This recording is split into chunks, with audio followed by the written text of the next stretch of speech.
Daniel had tried to make me feel powerless. Every page I added to that file reminded me I still had a voice. The night before the hearing, I barely slept. I sat on Mara's guest bed, staring at my dress uniform on the closet door. Mara sat beside me and said, "You do not have to prove you are perfect, Alina. You only have to tell the truth." I was afraid of facing him and not being believed. But beneath the fear, quiet strength whispered, "You survived this far. Now stand up." The hearing took place on a rainy Thursday morning.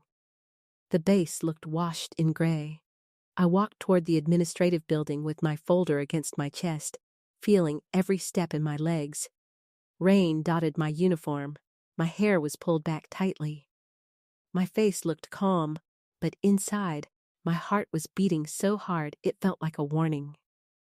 When I entered the room, Daniel was already there, straight-backed in his dress uniform, polished and composed. For a second, looking at him hurt. Not because I wanted him, but because I remembered who I thought he was.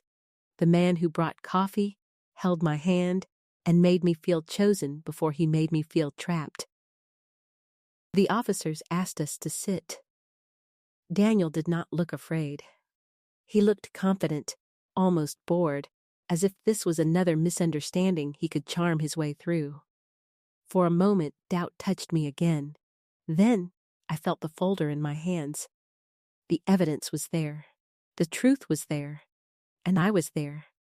The officer in charge asked me to speak first. I stood, opened my folder, and took a breath. My voice shook slightly when I began, but I did not stop. I explained how the relationship had changed,